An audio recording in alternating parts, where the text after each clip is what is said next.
Amén. Dios les bendiga a todos mis hermanos. ¿Cómo están en esta noche? Bendecidos. Gracias damos a Dios. Bueno, me disculpan aquí un momentico una cosita.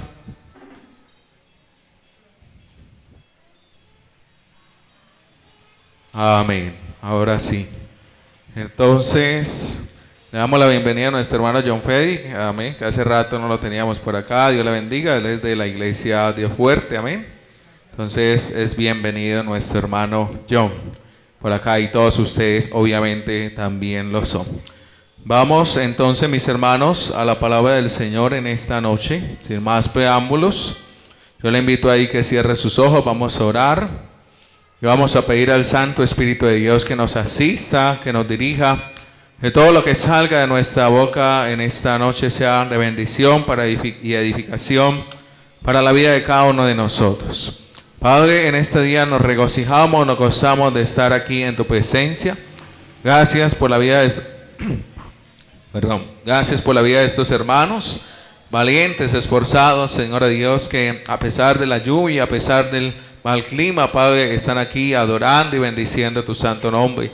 Le pedimos, Rey de los cielos, que ilumine nuestro entendimiento, que traigas claridad a nuestro corazón, a nuestro espíritu, de manera de que tu palabra, Señor de Dios, Padre, no solamente sea razonada, sino que también pueda ser interiorizada, pueda ser guardada en lo más profundo, en lo más recóndito de nuestro ser. Oh Rey de los cielos, vivifícanos, llénanos, Señor, porque solamente en ti tenemos redención, solamente en ti tenemos vida eterna, solamente tu palabra, Señor de Dios, es la que tú usas para limpiarnos, para confrontarnos. Por favor, bendito Creador, que tu Espíritu Santo, Señor, en toda palabra que salga de mi boca, sea respaldando para gloria tuya. Amén y amén. Gloria damos a nuestro Señor.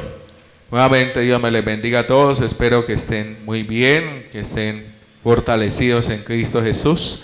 Sabemos pues que nos faltan a veces las dificultades, los problemas, ¿cierto? Eso es algo que nos va a acompañar siempre. Unos más grandes que otros, pero sé que en el Señor tenemos esperanza. Amén. Esa es la confianza que tenemos en Cristo. Que a pesar de las dificultades, de los problemas, de las situaciones, no estamos solos, sino que Él siempre está de nuestro lado. Muy bien, entonces el día de hoy vamos a continuar con nuestro estudio. Ya lo sabemos. La semana pasada terminamos de ver lo que eran los atributos de Dios. Y vamos el día de hoy a introducirnos a lo que son los nombres de Dios, ¿cierto? Que los tenemos acá.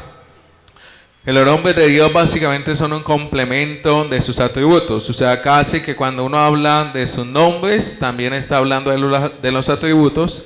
Y lo mismo, los atributos, los dones. Lo que pasa es que los nombres de Dios tienen algo muy particular, y es que describen situaciones específicas en las cuales los hombres tuvieron la oportunidad de encontrarse con Dios. Entonces, cada encuentro con Dios es un nombre, es un título que nos ayuda también a entender la naturaleza de nuestro Creador. Muy bien, entonces ya saben, estamos en esta parte hablando la teología en sí misma. Entonces estamos hablando de Dios, y posteriormente hablaremos de Cristo y del Espíritu Santo, que es la neumatología. Muy bien, entonces vamos a hablar hoy de los nombres de Dios. Vamos a empezar, vamos a mirar hoy vamos a mirar 2, y posteriormente estaremos mirando los demás. Entonces, lo primero que hay que entender, usted sabe que en el contexto judío, en el contexto hebreo, los nombres son muy importantes. No es como en nuestra cultura, que de pronto nosotros ponemos nombres porque nos parecen bonitos, ¿cierto? En la cultura hebrea o en la cultura judía, los nombres tienen una relación con la persona, tienen una relación con lo que ella es, con su esencia, o también está relacionado con su propósito.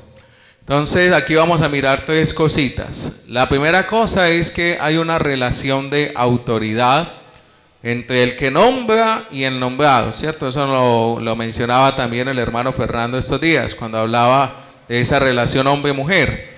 Usted ve que cuando Dios creó al hombre se le dio la potestad de ponerle nombre a las criaturas que Dios había hecho. Y eso es algo que sigue vigente hasta el día de hoy, ¿cierto? ¿Quién es el que le da nombres a los animales, a los insectos, a las plantas y a todo lo que hay? Somos los hombres los que tienen esa potestad. ¿Cierto que sí? En general. Entonces, eso sería lo primero, una relación de autoridad. Lo segundo es que hay una relación de conocimiento. Entonces, primero una relación de autoridad, o sea que hay cierta potestad. Y lo segundo es una relación de conocimiento, o sea, en otras palabras, para yo poder asignar un nombre, tengo que conocer, tengo que tener cierta idea de lo que yo estoy nombrando. El primer nombre, en el caso pues de los seres humanos, lo dio Dios. Y de ahí en adelante le dio la potestad al hombre de que siguiera asignando. Entonces, en la medida en que nosotros conocemos, en esa medida nosotros también nombramos. Por eso cuando hay algo desconocido para nosotros, a uno le preguntan, ¿cómo se llama? No sabe, ¿cierto? Pero en la medida que uno conoce el nombre, ya como que hay una relación más cercana entre eso que yo acabo de conocer y mi persona. Muy bien, entonces esa segunda cosa. Y la tercera, que también es importante respecto al nombre, es que el nombre denota la esencia o el carácter del que ha sido nombrado, por lo menos en el contexto bíblico. Entonces ponemos el caso de Jacob y Esaú, ¿cierto? Usted sabe que ellos nacieron al mismo tiempo, o pues no digamos literalmente al mismo tiempo, sino que al momento de parir, dice la Biblia que nació primero Esaú y después venía ¿quién? Jacob. Pero dice la historia que él le agarró como el talón y por eso le pusieron Jacob, justamente. Porque la palabra Jacob significa hurtador, ¿cierto? Significa como el que quiere tomar ventaja.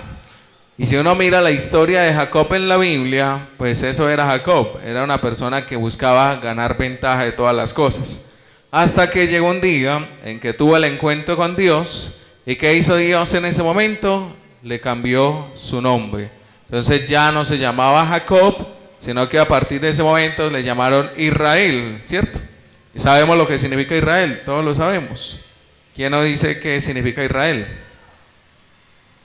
A ver, joven, usted que está que se habla ahí, hermano, hable con confianza. Significa el que lucha con Dios, ¿cierto que sí? ¿Cómo? O Dios lucha. Amén, muy bien. Entonces mire qué diferencia, ¿cierto? Pasar de ser un hurtador ahora al que lucha con Dios. También en la Biblia vemos que Dios le cambia el nombre a Abraham. Se llamaba Abraham originalmente, que significa padre exaltado. Y después le pusieron Abraham, que es el que nosotros conocemos. ¿Y Abraham qué significa? Significa padre de muchedumbres, porque Dios le prometió que en él iban a ser benditas todas las familias de la tierra. Otro nombre curioso en la Biblia, Isaac. ¿Por qué le pusieron Isaac a Isaac? ¿Por qué le pusieron risa? Que eso significa Isaac, risa o risueño. Imagino que Isaac se reía mucho pues, ya cuando estaba grande. O sea, no tendría sentido que Isaac fuera bien carelimón. Uno no sé cómo sería. Pero uno cree que sí, que se reía mucho. Y es porque cuando Dios le confirma la promesa a Abraham, entonces dice que Sara por ahí estaba escuchando y se rió, ¿cierto? Porque ella dice, no, pues yo tan vieja que voy a tener un hijo. Y se rió y por esa razón le pusieron risa. En fin, entonces vemos que para los hebreos el nombre no era algo accidental. Hay nombres que exaltan a Dios, como por ejemplo Daniel, que significa Dios es mi juez. Pero también hay nombres que, digámoslo así, manifiestan la derrota, manifiestan el oprobio, como es el caso de Icabod, ¿cierto? Usted conoce la historia de Icabod cuando se robaron el arca. ¿Y qué significa Icabod? Significa sin gloria. Entonces nunca le vaya a poner a sus hijos Icabod. Tampoco le vaya a poner a sus hijos Ofni y Fines, que eran los hijos del sacerdote Elí que hacían y deshacían en el templo. Y tampoco le vaya a poner Onesíforo, pero porque Onesíforo es un hombre muy feo, ¿cierto? No le ponga así. Por ejemplo, Pablo, ¿qué significa? ¿Sí sabe lo que significa Pablo? Pero Juan no, usted ya sabe mucho. A ver, Pablo significa pequeño. Ya me iba a meter otra cosa, significa pequeño. Eso significa Pablo. Simón significa caña hueca. Y Pedro significa roca pequeña. Entonces cuando Jesús como que quería jalarle las orejas a Pedro, le decía Simón. Pero cuando lo quería como afirmar y decir, no, es que usted sí, le decía Pedro. Entonces ahí estaba como las dos cosas. En esa época era muy normal tener muchos nombres, porque por ejemplo Pedro era Simón, era Pedro, Cefas, que era el nombre arameo. También, por ejemplo, Bartolomé y Natanael, es el mismo. Jacob, Santiago, era la misma persona. Bernabé y José eran la misma persona. Sino que a veces se usaba ponerle como un sobrenombre de acuerdo a las cualidades que la persona mostraba. Amén. ¿Está claro hasta ahí, hermanos? ¿Está bien? Bueno, se me vayan a dormir pues.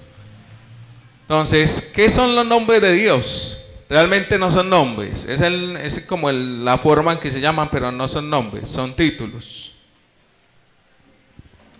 Solamente hay uno que sí es el nombre con el que Dios se presenta, pero los demás son títulos que aparecen a lo largo de la Biblia y que se le ponen a Dios de acuerdo a las circunstancias. Bueno, aquí me disculpa que escribí mal. Se le dieron en determinadas circunstancias al Señor. Muy bien, entonces eso es lo que vamos a empezar a explorar el día de hoy. Empecemos con los nombres que ya hemos visto para que hagamos un repasito. Usted sabe que ya este nombre que aparece ahí lo hemos hablado, lo hemos explicado muchas veces. ¿Usted sabe cuál es ese nombre? Ese nombre es de donde viene Jehová, es de donde viene Yahvé, es el famoso tetragramatón. Como ustedes pueden ver, no tiene vocales, no se puede pronunciar. Amén. ¿Y qué significa ese nombre? Esto es repaso solamente. Significa yo soy, eso es lo que significa ese nombre. Yo soy, y está relacionado con la eternidad de Dios. Es curioso porque este nombre no se lo dio ningún, va a sonar como redundante, ningún hombre le dio ese nombre a Dios. Ese nombre Dios mismo lo utilizó para presentarse delante de Moisés. Y ahí está implícita su eternidad. Otro nombre que ya hemos visto, en el cual no vamos a dedicar mucho tiempo, es este. Es Elohim. Amén. ¿Alguien me recuerda lo que significa Elohim? ¿O qué nos muestra acerca de Dios? Yo sé que ustedes saben. Elohim.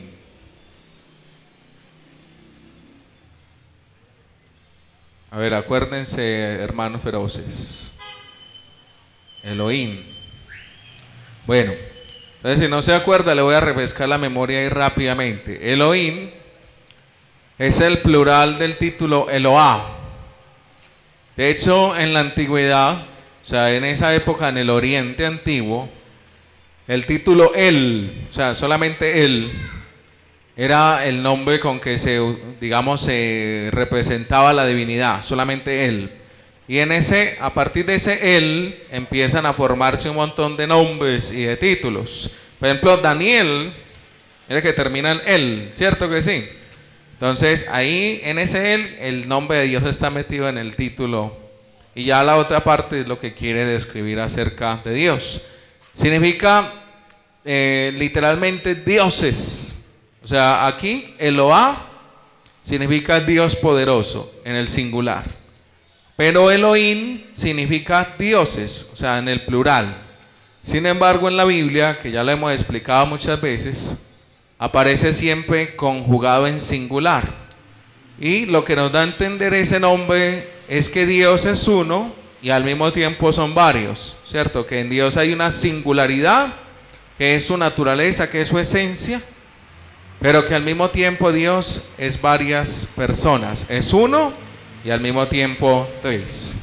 Entonces ahí está Elohim.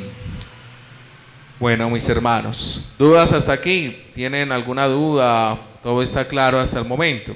¿O estoy hablando muy rápido? También me dice. Bueno, entonces vamos a continuar. Vamos ahora a mirar un nombre que también lo hemos mencionado, pero vamos a profundizar un poco más en él. Y aquí este nombre va a estar enmarcado dentro de lo que se llaman los nombres de la soberanía de Dios. O sea, los nombres que nos hablan de su poder, que nos hablan de su potestad, que nos hablan de su dominio, que nos hablan de su señorío sobre la creación y sobre todo lo que existe. Entonces, ese nombre es el nombre Adonai, ¿cierto? Que lo hemos mencionado. Adonai. Recuerde que en las Biblias, o por lo menos en las Biblias hebreas antiguas, no se utilizaba el nombre Yahvé, sino que se reemplazaba por Adonai. ¿Por qué se reemplazaba? Porque para los hebreos, ya lo hemos dicho también muchas veces, el nombre ese YHWH era muy sagrado. Entonces ellos no se referían por ese nombre, sino que utilizaban Adonai. Amén. Entonces es por eso también que en nuestras Biblias, en el Nuevo Testamento, cuando la Biblia se tradujo al griego, ese nombre se reemplazó por una palabrita que ahorita vamos a mirar también. Entonces, la palabra Adonai se deriva de esta, Adonijah. Realmente no sé cómo se pronuncia bien, pero ahí en un español modesto, más o menos le digo cómo es. Y significa literalmente, Dios es mi amo. Esa palabrita que ustedes ven ahí, Adonijah, usted la puede partir en dos. Entonces, Adoní significa amo. Y Yah es una contracción del nombre eterno de Dios. Entonces lo que quiere decir es justamente lo que aparece ahí. Dios es mi amo. Nosotros en nuestras Biblias, ¿cómo la tradujeron? Ahora en la Reina Valera, en las versiones modernas, la tradujeron como Señor. Entonces, ¿dónde la encuentra uno? En muchas partes, pero le voy a mostrar uno de los tantos. En Isaías 6, el mismo que estudiamos la vez pasada. A ver, ya miro. Amén. En el versículo 3 dice: y el uno al otro daba voces diciendo: Santo, Santo, Santo, Jehová de los ejércitos. Aquí donde aparece Jehová, en el original, aparece es el título Adonai. Amén. Muy bien. Entonces, les decía, antes de que apareciera el Nuevo Testamento, el Antiguo Testamento se tradujo al griego. ¿Por qué lo tradujeron al griego? Porque en esa época estaba de moda lo que se conoce como el helenismo. Ustedes han escuchado un señor de Alejandro Magno, ¿han escuchado de él? Que fue un gran conquistador, murió muy joven. Él fue el que se encargó de propagar el lenguaje, digámoslo así, griego por toda esa región en esa época. Y resulta de que entonces en ese proceso ustedes han escuchado también de la biblioteca de Alejandría. Entonces en esa biblioteca estaban, digamos, almacenando todas las obras o todo el conocimiento que tenía la humanidad hasta ese entonces. Esa biblioteca se quemó y ahí se quemaron muchos libros, o sea que probablemente hoy tuviéramos mucho más avances si esa biblioteca no se hubiera quemado. ¿Cómo? Los musulmanes, no recuerdo exactamente, pero creo que no son, porque eso fue mucho antes. Eso fue mucho antes, en la época de los romanos. Pero bueno, para no alargar más la historia, entonces en esa época ya estaba el Antiguo Testamento. Y le pidieron a 70 judíos que lo tradujeran al griego. Por eso a esa versión se le conoce como la Septuaginta, o la versión de los 70. Amén. Y era la versión del Antiguo Testamento en griego. Esa versión era la que se usaba mayormente en los tiempos de Jesús. Solamente se leía el hebreo cuando estaban en la sinagoga. Y hasta el día de hoy es así, porque el hebreo para los, digamos, los ortodoxos es la lengua sagrada. Entonces ellos no hablan el hebreo así como porque sí, solamente lo hablan para cosas específicamente que tienen que ver con el culto a Dios. Pero de resto, por ejemplo, los pergaminos y todo eso que habla el apóstol Pablo, todo eso estaba en griego. Amén, que era la versión Septuaginta. Entonces, cuando ya empieza a escribirse el Nuevo Testamento, y también ese antiguo que les estaba diciendo, es que donde se utiliza este título, el Kyrios, que Kyrios es equivalente a Adonai, solamente que en griego, ¿me entiende? Entonces, si usted dice Kyrios, Adonai, es lo mismo. ¿Por qué decimos también que Jesucristo es Dios? Porque cuando en el Nuevo Testamento se refieren a Jesús como Señor, se refieren con este título, como Kyrios.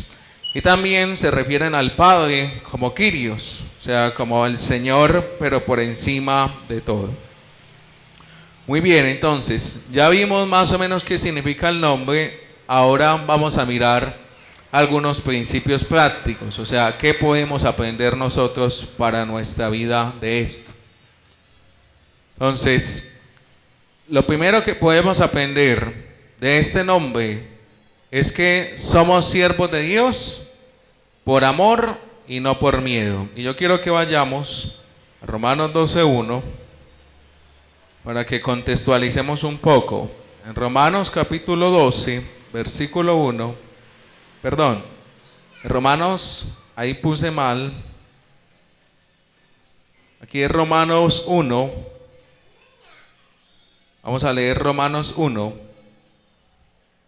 vamos a leer versículos 1 y 2, dice así: Pablo, siervo de Jesucristo, llamado a ser apóstol, apartado para el evangelio de Dios, que él había prometido antes por sus profetas en las santas escrituras. ¿Por qué hago el énfasis ahí en ese par de versículos? Porque cuando Pablo se presenta en esta carta y en muchas cartas, él utiliza la palabra siervo, ¿cierto? Siervo de Jesucristo. Pero resulta de que el apóstol Pablo aquí en el original no está utilizando la palabra siervo, sino que en el original está utilizando la palabra esclavo, la palabra doulos. Y doulos significa esclavo, pero esclavo por amor. ¿Por qué esclavos por amor? Porque usted y yo, antes de que fuéramos cristianos, éramos esclavos ¿de qué? Éramos esclavos del pecado y de la muerte, ¿cierto que sí? ¿Qué hizo Dios? Dios pagó para que nosotros fuéramos libertados de nuestra esclavitud. ¿Y con qué pagó Dios? Por medio de la sangre de su santo Hijo Jesús, ¿cierto? Entonces en ese momento nosotros recuperamos nuestra libertad. La pregunta es, si el Señor nos hizo libres, ¿por qué ahora somos siervos de Él? ¿Por qué ahora, utilizando el término original, somos esclavos? Somos esclavos no porque Él nos esté obligando, obviamente no, sino porque fruto del amor que produce en nosotros el hecho de que Él nos haya liberado, entonces nosotros ahora le servimos. En esa época sucedía mucho eso. Sucedía que alguien de pronto tenía un siervo que de pronto quería mucho y en algún momento le da la libertad. Dice, no, usted ya es libre. Pero el siervo no se quería ir, porque se sentía tan querido por el amo que él se quedaba con él. Entonces lo mismo pasa con nosotros. El Señor nos hizo libres. Nosotros ahora podemos escogerlo a Él o no. Sin embargo, estamos tan agradecidos y lo amamos tanto que por eso estamos de su lado. Ahora, ¿qué dice el Señor? Él cuando estaba con los apóstoles, ¿qué les dijo? Bueno, ya a ustedes no los voy a llamar más siervos, sino que los voy a llamar como mis amigos. ¿Por qué? Porque les he revelado cosas que a nadie más les he revelado. O sea que yo parto siendo un siervo, pero después de siervo paso a ser amigo. Y después de ser amigo paso a ser un hijo. ¿Me entiende? O sea, realmente yo soy las tres cosas. Yo soy un siervo de Dios. Debo ser un siervo de Dios porque estoy sujeto a su voluntad. Él es mi Señor. Pero al mismo tiempo soy su amigo porque Él me ha revelado su voluntad, me ha revelado su propósito. Y al mismo tiempo soy su hijo porque me ha hecho heredero de todas las cosas juntamente con Cristo Jesús. Amén. Entonces esa es la idea. Vamos al otro punto. Y es que si Dios es nuestro Señor, ¿qué tenemos que hacer nosotros? Tenemos que ofrecerle lo mejor. Y la idea es que meditemos en esos títulos que nosotros todo el tiempo le estamos dando a Dios, pero que muchas veces no se reflejan en nuestra vida. Porque nosotros lo llamamos Señor, y cuánta gente en la calle llama a Jesús Señor, y llaman a Dios Señor, pero no le obedecen, entonces no tiene sentido. Vamos al libro de Malaquías. Malaquías en el capítulo 1, en el versículo 7, Dice la escritura, versículos 6, perdón, y 7. El hijo honra al padre y el siervo a su señor. Si pues soy yo padre, dice, ¿dónde está mi honra? Y si soy señor, ¿dónde está mi temor? Dice Jehová de los ejércitos, oh sacerdotes que menospreciáis mi nombre y decís, ¿en qué hemos menospreciado tu nombre? Dice en el versículo 7, en que ofrecéis sobre mi altar pan inmundo y dijisteis, ¿en qué te hemos deshonrado? En que pensáis que la mesa de Jehová es despreciable. Entonces, si yo digo que Él es mi Señor, si yo digo que Él es mi Adonai, Él está esperando de mí ¿qué? Lo mejor. Él no está esperando de mí las obras, Él no está esperando de mí si me queda tiempo, si cualquier cosa, sino que Él quiere de mí lo mejor. Amén. Porque Él es mi Señor. Entonces mire que Él los está confrontando aquí. Le dice, ustedes dicen que yo soy su Señor, pero la pregunta es, ¿dónde está mi honra? ¿Dónde está mi temor? Y eso es algo que también nos tiene que confrontar a nosotros los cristianos hoy. Porque nosotros como cristianos, cierto, repetimos muchas cosas, incluso nuestras canciones, cantamos y decimos muchas cosas a Dios que a la hora de la verdad no ponemos por obra, no las practicamos. Entonces, si uno pudiera ver a Dios en nuestro actuar diario, pues yo creo que Dios en muchos sentidos se decepcionaría de nosotros al ver nuestra manera de andar. Muy bien, y en la tercera cosa que quiero que meditemos acerca de este Adonai es que demostramos el señorío de Dios por medio de la obediencia a su palabra. Y lo vemos ahí en el libro de Juan, en el capítulo 15, en el versículo 14. Juan capítulo 15, versículo 14. Amén. Cuando lo tengan, me dicen, por favor. Amén. Juan capítulo 15, versículo 14, dice así: vosotros sois mis amigos, si hacéis ¿qué? Lo que yo os mando. Así de sencillo. O sea, es tan sencillo y a la vez tan complicado, ¿no le parece?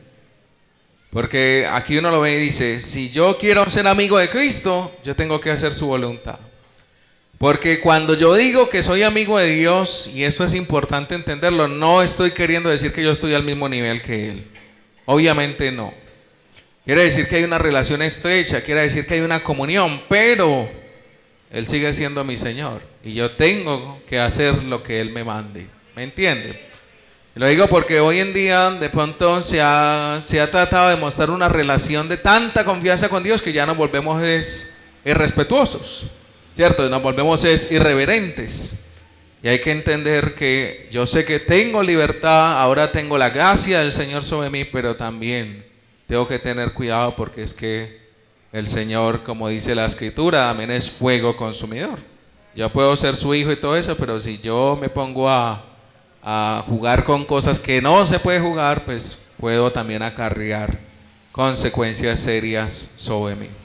Mejor ejemplo de eso, Moisés. Moisés no era un íntimo amigo de Dios. ¿Usted qué opina? Pues imagínese, le pudo ver las espaldas. ¿Quién tuvo ese privilegio de ver las espaldas del Señor? Sin embargo, dice la Biblia que un día Dios le dijo, tienes que hablarle a la peña. Y él en vez de hablarle, le pegó. Porque estaba enojado, o sea, estaba enojado por la gente. Ni siquiera con Dios, no que la gente lo desesperó y le pegó. Y por eso, ¿qué dijo Dios? No va a poder entrar a la tierra prometida. Y era muy amigo de Dios. Y Dios lo escuchaba y dice la Biblia que Moisés le oró varias veces y Dios le dijo, no Señor, ya. Cuando Dios dice no, es no. Y a veces hay creyentes que creen que Dios no dice que no y Dios sí dice no, y muchas veces. Cuando David, usted sabe que David pecó y dice la Biblia que se echó todo el día en el piso así con una ropa de silicio, que esa ropa de silicio es una ropa carrasposa. Usted imagina todo un día usted con un costal aquí puesto, ahí tirado con boca abajo. y con ceniza en la cabeza. ¿Para qué estaba haciendo David eso? Para que Dios no le quitara la vida a ese niño. Sin embargo, vinieron y le dijeron, no, que el niño ya había muerto. ¿Qué hizo David? Se quitó la ropa y fue y comió como si nada. ¿Por qué? Porque él ya sabía que si Dios había decidido algo, no hay poder humano que haga cambiarlo de opinión. Por eso hay que entender, hermanos, que el ayuno, ahora que entramos ahí, el ayuno y la oración no es un medio de presión para que Dios haga lo que yo quiero. No, Señor. El ayuno y la oración buscan que se haga siempre la voluntad de Dios, no la mía. Y a usted le puede doler el estómago y puede hacer un ayuno hasta de 80 días si quiere, pero eso no va a hacer que Dios cambie de opinión con respecto a lo que Él quiere hacer en nosotros. Muy bien. Entonces, esas tres cositas le quería decir. La primera es que somos esclavos del Señor por amor. Somos siervos por amor. La segunda es que nosotros debemos ahora, digámoslo así, demostrar nuestra obediencia al Señor, porque Él es nuestro amigo, y dice la Biblia, si ustedes son mis amigos, tienen que obedecerme. La tercera, que la vimos ahorita, es que nosotros debemos ofrecerle a Dios lo mejor, porque Él es nuestro amo y es nuestro Señor. ¿Listo? Muy bien, vamos entonces ahora a mirar otro nombre, y con este terminamos hoy, que es El Shaddai. Tiene que ser completo, no es Shaddai solamente, sino El Shaddai, porque Él, ¿qué significa Él? Ya lo dijimos ahorita. Él significa Dios, ¿cierto? La divinidad, Él. Entonces cuando dice El Shaddai, entonces está diciendo Dios Todopoderoso, que es Shaddai. Amén. Es el título más antiguo que aparece en la Biblia con respecto a Dios. ¿Por qué decimos que es el más antiguo? Porque está en el libro de Job. Usted sabe que el libro de Job es el libro más antiguo de todos. ¿Qué significa entonces? Ya lo dijimos, el Todopoderoso. Y el título más antiguo. Vamos ahora a los principios prácticos de este título, porque ahí no tengo pues mucho que decir, más información al respecto. Entonces, el primer principio práctico que podemos ver del Shaddai es que Dios es soberano, porque Él tiene absoluto control de todo lo que está pasando. De todo. De lo espiritual, de lo material y de todo el cosmos. De cualquier suspiro, de cualquier cosa que sucede, por mínima, Dios está ahí al tanto de todo eso. Y en el libro de Jeremías, en el capítulo 32, en el versículo 27, quiero que vayamos ahí rápidamente. Jeremías capítulo 32, versículo 27, dice así la palabra de Dios. Ya lo tenemos ahí. Mire lo que dice la escritura. He aquí que yo soy Jehová, Dios de toda carne. Y él hace una pregunta, dice, ¿habrá algo que sea difícil para mí? ¿Será que hay algo difícil para Dios? Absolutamente nada es difícil para Dios.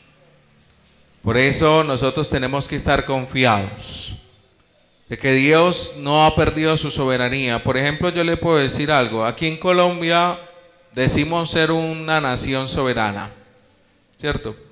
Porque se supone que en teoría tenemos autonomía para muchas cosas. Pero le puedo decir que en la práctica Colombia no es soberana. ¿Por qué? Porque hay muchos territorios de Colombia que en este momento no tienen presencia del Estado, ¿cierto? No tienen presencia del gobierno como tal. Hay muchas regiones en el país que no tienen energía, muchas regiones que no tienen educación, que no tienen infraestructura. Y se pone usted a ver, la gran mayoría de los problemas que tiene Colombia se deben muchas veces a eso, a que no hay Estado, a que no hay representación. Entonces, donde no hay Estado, ¿qué sucede? Que aparecen los grupos al margen de la ley, como es la guerrilla, los paramilitares y todos esos que usted conoce en las noticias, y son los que imponen la ley allá. Entonces son los que dicen qué tiene que hacer y qué tiene que vender. ¿Por qué? Porque hay ausencia de Estado. La ventaja de nosotros es que Dios está en todas partes. O sea, Dios no tiene ese problema que tiene, por ejemplo, el pueblo colombiano. Dios está en todo lugar. Dios lo sabe absolutamente todo. O sea que Dios en verdad es soberano sobre todas las cosas. Porque la soberanía de Dios depende de su omnipotencia. Sabemos que Él lo puede hacer todo. Es el Todopoderoso. Depende de su omnipresencia. Sabemos que Él puede estar en todas partes. Y depende de su omnisciencia. Y sabemos que Dios lo sabe absolutamente todo. Ni siquiera hemos hablado, que lo veíamos hace 8 días, y Dios ya sabe lo que va a salir de nuestra boca. Hasta el pasado, el presente y futuro están delante del Señor en todo momento. Entonces no se preocupe que Dios tiene el control de ese problema, de su deuda, de su enfermedad, de cualquier cosa que uno crea que ya no hay nada que hacer. Dios sabe qué hacer. Dice, si queremos ver su poder, tenemos que creer en Él. Porque Dios es todopoderoso, pero muchas veces no vemos su poder. ¿Por qué? Porque dudamos. Y en la Biblia está claro, en el caso, por ejemplo, particular de Jesús, que dice que... ¿Cómo? Exactamente. Entonces, bueno, este es el pasaje, ¿cierto? En Juan 11. Si quiere, léalo ya que se lo sabe de memoria. Antes de que yo explique la otra parte. Juan 11:40. Cuando murió Lázaro. ¿Qué pasó cuando murió Lázaro? Usted sabe que Lázaro, María y Marta eran muy amigos de Jesús. O sea, ni siquiera eran discípulos, eran amigos. Entonces, cuando Jesús iba a la casa de María, Marta y Lázaro, seguramente él iba ya a descansar o a conversar, no sé qué. O sea, yo me pongo a pensar qué conversaría el Señor así en sus ratos libres, cuando no estaba predicando. Eso es algo interesante, ¿no? A ver qué estaría hablando el Señor, molestando a Marta. Pero uno no sabe. Eso es algo que la Biblia, bueno, nos cuenta. El caso es que dice la Biblia que Jesús estaba lejos. Y le dijeron, vea, su amigo Lázaro va a morir. Él ya sabía. Y dice la Biblia que en vez de ir corriendo, se quedó más días allá. Ya cuando pasaron como casi 4 días, entonces dice, vayamos. Y cuando iba llegando, se le arrima María y Marta, que eran muy amigas de él. Y le dicen, Señor, si usted hubiera estado aquí, Lázaro no se hubiera muerto. ¿Y qué le respondió Jesús a estas mujeres? Dice, no te he dicho que si creyeres, ese es el pasaje, verás la gloria de Dios, que lo decía hasta ahorita, ¿cierto? O sea, claro que no lo imagino que el Señor ahí de buena manera le hizo ver, pero lo mismo yo creo que pasa con nosotros. O sea, el Señor no nos lo dice así de frente, pero más de una vez el Señor está diciendo, bueno, es que yo quiero hacer algo, pero es que usted no me cree. Y yo necesito que usted me crea. Y la Biblia dice que Jesucristo en varios lugares no pudo hacer muchos milagros. ¿Por qué? Por la incredulidad de las personas. Entonces Dios muchas veces sí quiere, pero el problema es que a nosotros nos falta fe. Y la fe no es la lástima, que muchas veces nosotros queremos mover a Dios con la lástima, ¿cierto? Como que entre más lloremos, entre más nos quejemos, como que Dios le va a dar más pesar y va a actuar. No. ¿Qué es la fe? Cuando yo creo lo que está escrito en su palabra, cuando yo confío, cuando yo oro en vez de quejarme o lamentarme. Eso es la fe. La fe no es lo que de pronto hoy en día la gente entiende. Porque yo hace muchos años que el hermano John la conoce, la hermana Ruth Velázquez, ella me decía algo que a mí se me quedó aquí. Y eso hace mucho tiempo. Dice, nosotros los cristianos no podemos ser mentirosos por fe. ¿Y qué es ser mentirosos por fe? Cuando usted dice, por ejemplo, usted está enfermo. Dice, no, yo no estoy enfermo. O si está enfermo, está enfermo. No, es que mi hijo ya está salvo. No, si el hijo en este momento está perdido, hay que reconocer que está perdido. Pues yo no puedo decir que está salvo si está perdido. Pero la diferencia está en que yo puedo creer, ¿cierto? Que el Señor lo va a salvar. Yo puedo creer que el Señor me puede sanar. Entonces no es como de pronto se ve mucho en la cultura evangélica hoy. Es que yo me declaro sano. Es que yo lo declaro porque eso no está en mi poder. Pero yo sí puedo decir, el Señor lo puede sanar. El Señor puede hacer esto, puede hacer aquello. Dígame, Juan. Sí. Eso, así pasa mucho. Que yo me voy a meter en este club de Flamingo de 7 millones por fe y no tengo con qué pagar por el Señor, pues verá, eso es eso es ser imprudente por fe. No, uno tiene que ser mesurado, a menos de que el Señor le dé una revelación especial, ahí sí. Dígame, hermano. Sí. Entonces hoy en día hay muchas cosas que se mueven en el mundo evangélico. Las falsas profecías también hacen que la gente cometa muchos errores hoy en día. Entonces la profetizan, vea, aquel va a ser su esposo y el esposo ya está casado, pero entonces que ese es el esposo. Pero bueno, pero pasa mucho. ¿No han escuchado esas historias que le dicen, no, es que el Señor me reveló que usted iba a ser mi esposa y no, es que ya estoy casado? y así por el estilo. Entonces, hermanos, hay que tener fe para que Dios se glorifique, pero también saber que es su voluntad, no es la mía, es la voluntad del Señor. Dígame. Que le iba a enviudar, pues también puede ser, pero eso es como raro. Pero bueno, puede pasar. Por eso no se tome a la ligera las profecías. Tienen que analizarlas y esperar si son verdad o no. Ahí nos emocionamos mucho y lo último, hermanos, es que el poder de Dios opera en nosotros y a través de nosotros. ¿Por qué opera en nosotros y a través de nosotros? Por una razón muy sencilla. Porque usted y yo tenemos al Espíritu Santo de Dios morando aquí. O sea, tenemos al mismo Dios habitando dentro de nosotros. ¿Y cómo así, pastor, que el poder de Dios opera en mí? Sí, claro. ¿Qué es lo que permite que usted y yo estemos aquí? El poder de Dios. Nos cambió, nos resucitó de esa muerte espiritual en la que estábamos, nos dio vida. Entonces el poder de Dios todo el tiempo está trabajando en nosotros. Pero también dice la Biblia que si yo me limpio, o sea, si yo vivo una vida santa y yo me consagro a Dios, yo me convierto en un instrumento de Dios.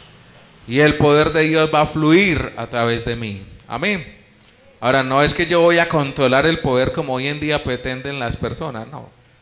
Él va a fluir, pero según la voluntad del Señor, obviamente. Amén. Amén, así es. Tenemos que estar preparados, pero también saber que Dios hace lo que Él quiere. Yo no puedo obligar a Dios a hacer lo que Él no va a hacer. Yo sé que Dios sana, ¿o no? ¿Cuántos creen que Dios sana? Sí. Amén, a través de los siervos de Dios. Yo no niego eso, que Dios pueda usar a cualquiera de ustedes y usted le ponga las manos sobre alguien y Dios pueda sanar. Eso puede pasar. O que Dios le revele el corazón de una persona. Eso es el don de ciencia. Que Dios eventualmente a la hermana Margarita le diga, vea, vaya, dígale a aquella persona que tal cosa, y la persona no sabe, es un don de ciencia, y yo creo que eso puede pasar. Y también creo que el Señor puede hacer milagros pues extraordinarios, que puede, no, mejor dicho, Dios hace lo que quiere. Pero ¿cuál es el problema de hoy? Que queremos de alguna manera manipular al Espíritu de Dios y decirle qué tiene que hacer, cuándo lo tiene que hacer, y no se puede así. Diga. Entonces, todas esas cosas que uno escucha, de que es que yo fui a una iglesia y que el pastor me empujó para que me cayera, y todo ese tipo de cosas. Al hermano José le da risa, pero sabe que eso es así, ¿cierto? No, que es que yo llegué y casi me arrancan la cabeza para que me cayera. ¿De dónde viene eso? De una idea equivocada de pensar que yo puedo controlar el Espíritu Santo de Dios, ¿no? Yo no lo puedo controlar. Si el Señor lo quiere tumbar a usted, lo va a tumbar de cualquier manera. Sea que le pongan manos o no, el Señor lo puede hacer. Y si quiere hacer un milagro, puede usar una persona o puede hacerlo Él directamente. Dejar que el Señor actúe. Pero eso sí, recuerde que nosotros somos vasos, somos instrumentos de Dios. En Efesios, no se le olvide eso, Efesios capítulo 3, versículos 20 y 21. Mire lo que dice la palabra de Dios. Y aquel que es poderoso para hacer todas las cosas mucho más abundantemente de lo que pedimos o entendemos, según el poder que actúa ¿dónde? En nosotros. A Él sea la gloria en la iglesia, en Cristo Jesús, por todas las edades, por todos los siglos de los siglos. Amén. Entonces recuerda, hermanos, que el Espíritu de Dios o que el Señor está con nosotros. Él no está afuera, Él está aquí. Y cuando nosotros cantamos esas canciones, ven Espíritu, ven, o que haz tu gloria descender, pues eso es algo simbólico. Porque en realidad Él no se ha ido, Él está con nosotros. Lo que le estamos queriendo decir es que tome el control, que se mueva, ¿cierto? Que actúe. Pero no es que Dios está por allá y que apenas está llegando, no. Él ya está aquí. Y donde usted vaya, el Señor tiene que ir con usted porque Él mora dentro de nosotros. Recuerde que la Biblia dice que somos templo del Espíritu Santo de Dios. Amén. No se le olvide. Y hay que orar al Señor para ver su poder y su gloria obrando en nuestras vidas, porque eso también incrementa nuestra fe cuando nosotros vemos que el Señor hace cosas maravillosas en la vida personal y en el pueblo. Vamos a orar, hermanos, ya para terminar. Entonces, lo bueno de estudiar los nombres de Dios es que realmente ahí hay mucho componente práctico, porque siempre los nombres de Dios están conectados con experiencias. Entonces oremos. Padre, te damos gracias en esta noche, Señor, por tu fidelidad y por tu bondad. Gracias, maravilloso Padre, por tu palabra, Señor, que nos habla, que nos reconforta, nos fortalece. Oramos, Señor, porque queremos ver tu poder, queremos ver tu gloria obrando en nuestra vida, Señor. Padre, queremos que cosas maravillosas ocurran en este lugar, que tú nos visites de una manera extraordinaria, de una forma poderosa, Señor. Que tú quebrantes nuestra vida, que tú, Señor, avives el fuego de tu Espíritu en nuestro interior, en nuestro corazón. Padre, no queremos conformarnos. No queremos simplemente resignarnos a lo que ya tenemos, Señor. Queremos todavía sumergirnos más, Señor, en los ríos de tu Espíritu. Sé que todavía podemos ver mucho más de tu gloria, de tu poder obrando a través de nosotros, Señor. Te pido que podamos ser lavados, que podamos ser limpiados, que podamos consagrarnos a ti, Señor, de manera, Padre, que tú nos uses de formas extraordinarias y poderosas. Oramos, Señor, para que en el nombre de Jesús tu Espíritu se mueva de tal manera aquí en la congregación, Señor, que haya convicción de pecados, Señor, que los pecadores se arrepientan, que se vuelvan a ti, Señor Dios. Oramos también, Padre, para que en el nombre de Jesús tú seas quitando las cargas, seas quitando la ansiedad, Señor, seas rompiendo las cadenas y los yugos que nos atan, Padre, porque como dice tu palabra también, el Señor es el Espíritu, y donde está el Espíritu de Dios, ahí hay libertad. Trae libertad a tu pueblo, Señor, para que te adoremos, para que te exaltemos, para que te demos a ti ese señorío, para que te demos a ti ese control, Padre, para que te amemos cada día más, Señor, para que seamos apasionados por la causa de Cristo, por la causa por la cual tú nos has llamado y nos has puesto aquí. Bendito y eterno Creador, te glorificamos y te exaltamos solamente a ti, bendito Rey.